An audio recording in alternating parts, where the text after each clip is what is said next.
Ya pemirsa, untuk mengetahui prospek komoditas pekan ini, kita telah bergabung dengan Fauzan, analis First State Futures. Terima kasih Pak Fauzan telah bergabung bersama kami dalam Closing Market. Pak Fauzan, bagaimana perbandingan potensi kenaikan emas pekan ini bila kita bandingkan dengan pekan lalu, Pak Fauzan? Ya, terima kasih Mbak Elisa. Bicara market emas, ya, sentimen bullish ini masih terjadi, tapi saya lihat dengan adanya sinyal fundamental mulai dari non-farm payroll yang dirilis minggu kemarin dengan aktual yang cukup bagus, dan nanti kita akan dihadapin dengan data inflasi atau CPI Amerika yaitu hari Kamis dengan forecast mengalami penurunan dari 0,6 dari 6% ke 5%, dan ini penghambat sentimen bullish terhadap emas. Jadi kalau dibandingkan dari minggu lalu, kenaikan emas akan mengalami atau terbatas, ya. Saya lihat akan terbatas kenaikannya. Itu aja. Ya, dengan sentimen tadi penghambat bullish ini, menurut Anda masih bisa long buy kah atau seperti apa? Ataukah memang rekomendasi Anda untuk emas pekan ini akan seperti apa? Pekan ini saya lihat emas naik sangat terbatas, ya. Kalau saya lihat secara teknikal juga 3 minggu lalu terjadi rejection di resisten kuat yaitu di trendline, ya, dengan dominasi seller yang cukup besar, ya, dan itu yang membuat atau saya melihat akan terjadi pelanjutan pelemahan, ya. Nah, jadi minggu ini saya lihat akan ada kenaikan tapi terbatas dengan resisten terdekat 1.825 per troy ounce. Itu aja. Baik, Pak Fauzan, kita beralih ke CPO. Bagaimana Anda merekomendasikan CPO dengan perkembangan stok hingga sentimen global sendiri, Pak?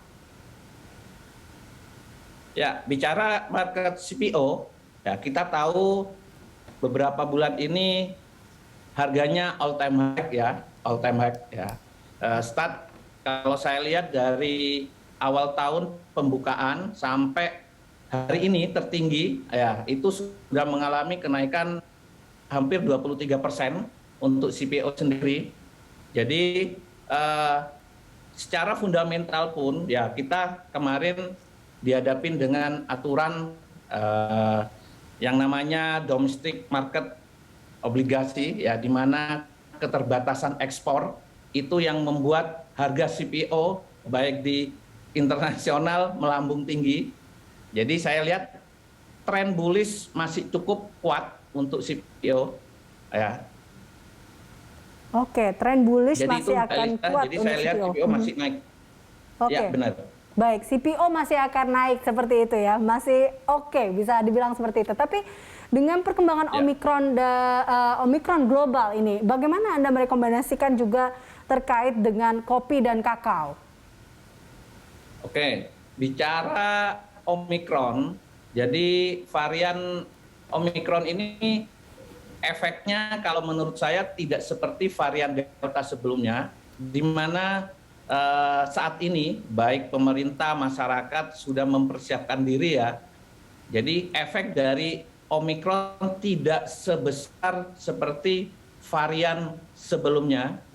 Jadi efeknya tidak terlalu besar.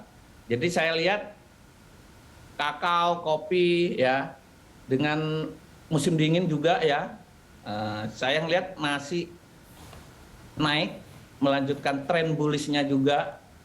Sampai saat ini juga volume terutama untuk kopi Arabica juga meningkat.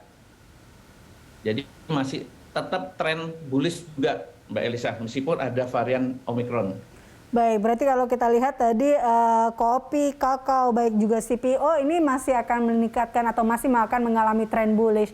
Tapi dengan asumsi kita lihat sentimen global yang masih ada, lalu juga kita lihat peningkatan Omicron, baik di global maupun di dalam negeri sendiri, komoditas apa mungkin yang paling Anda rekomendasikan selain emas, Pak Fauzan? Oke, selain emas mungkin sebenarnya saya melihat komoditas di energi oil terutama ya. Kita tahu oil juga mengalami sentimen bullish yang sangat kuat ya. Fundamentalnya juga mendukung kuat.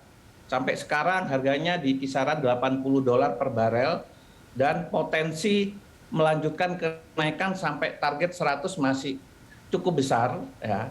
Dan kalau melihat perbandingan ke kopi dan kakao, saya melihat di kopinya ya, terutama kopi Arabica.